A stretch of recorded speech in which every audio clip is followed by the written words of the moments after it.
Ni hao, konnichiwa, and hello. On April 7 to April 12, 2013, in Shanghai and Huangzhou, China, and Tokyo, Japan, a trade mission occurred. Minister Ed Vast led the mission and was accompanied by Minister of State Alice Wong, along with 18 small to medium-sized Canadian ICTs and medical imaging companies.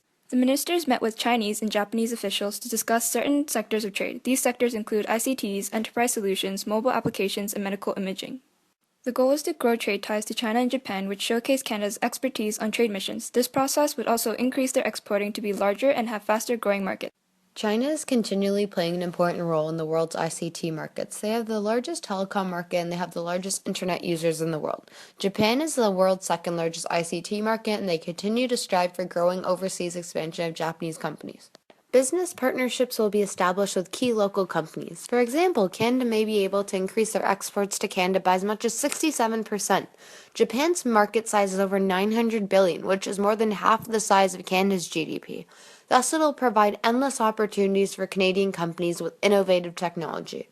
Also, the Economic Partnership Agreement could boost Canada's GDP by $3.8 billion per year, equivalent to almost 30,000 new jobs. Canadian businesses are able to lower their prices and become more competitive in the market due to the exports from China being significantly cheaper.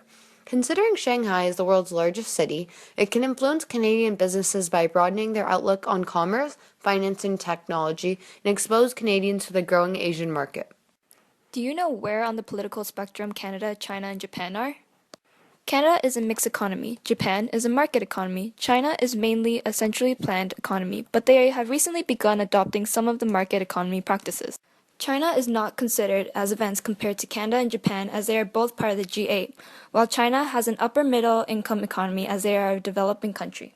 The space rent is expensive and the time consumption that the government permits take up is long. Many issues with communication delivery are constantly arising. Canadian businesses have to get the opposing government's approval for major decisions, which can cause issues. China was given a 40 on the Corruption Perception Index, which is close to zero and is seen as corrupt. Recently, China had devalued their currency, which possibly will damage Canada's exporting capital. They believe this could force other Asian countries to devalue their currency as well, making exports to Canada cheaper and increasing trade deficits even further. Japanese companies do not welcome new competitors. There is a dense network of procedures in Japan that Canada does not require. Japanese customers have a very different taste and can cause the company to reevaluate their product.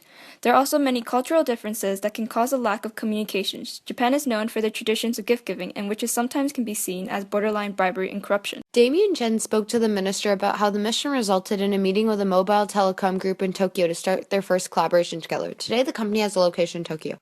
Jai Jen, sayonara, and goodbye.